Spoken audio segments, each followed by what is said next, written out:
एक समय की बात है। भगवान गौतम बुद्ध अपने शिष्यों के साथ बैठे हुए थे और उन्हें उपदेश दे रहे थे। तब उन्होंने अपने शिष्यों से कहा, क्रोध इंसान का सबसे बड़ा दुश्मन है। क्रोध करने वाला व्यक्ति खुद को तो हानि पहुंचाता ही है, लेकिन दूसरों को भी हानि पहुंचाता है। वह प्रतिशोध की आग में जलता है और अपने जीवन को बर्बाद करता है। उनके उपदेश खत्म हो जाने के बाद उनके शिष्यों में से एक शिष्य खड़ा होता है और उसे बोलता है, तू एक ढोंगी है। तेरी बातें मनुष्य के रहन सहन से विपरीत है। तू जो भी कहता है उसे अपने जीवन में अनुसरण नहीं करता और दूसरों को यह सब करने को कहता है। जब उसका वह शिष्य गौतम बुद्ध को उल्टी सीधी बातें कह रहा था, तब गौतम बुद्ध ने कोई प्रतिक्रिया नहीं दी और वे शांत बैठे रहे। लेकिन ऐसे में वह व्यक्ति और भी ज़्यादा गुस्सा हो गया और गुस्से में आकर उसने गौतम बुद्ध के मुंह पर थूक दिया। इसके बाद भी महात्मा गौतम बुद्ध को गुस्सा नहीं आया और वह शांत थे। उन्होंने अपने चेहरे से थूक को पोंछा और वह चुपचाप बैठ गए।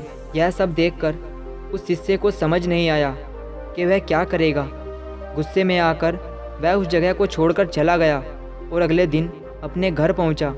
जैसे ही वह अपने घर पहुंचा, तब तक उसका दिमाग शांत हो चुका था। दिमाग के शांत होते ही उसे इस बात का एहसास हुआ कि उसने कितनी बड़ी गलती की है। वह खुद को मन ही मन कहने लगा, यह मैंने क्या कर दिया?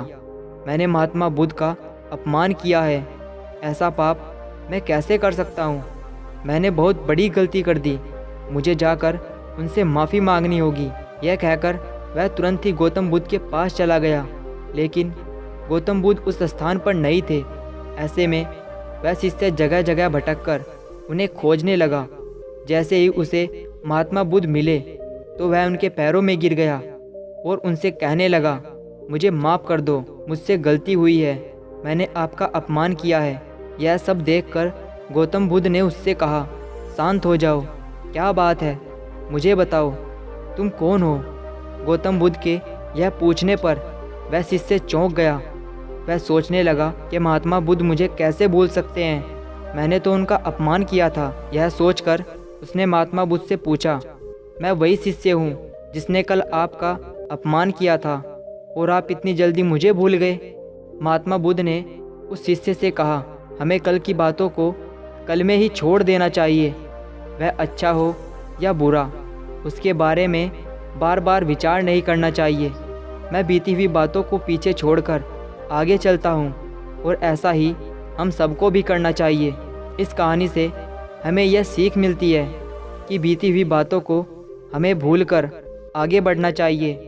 अगर कोई मनुष्य अपनी बीती हुई बातों पर ज़्यादा ध्यान देता है तो उसका ध्यान पूरी तरह से भूतकाल में लगा होता है और वह इंसान कभी भी आगे बढ़ने की ओर विचार नहीं कर पाता।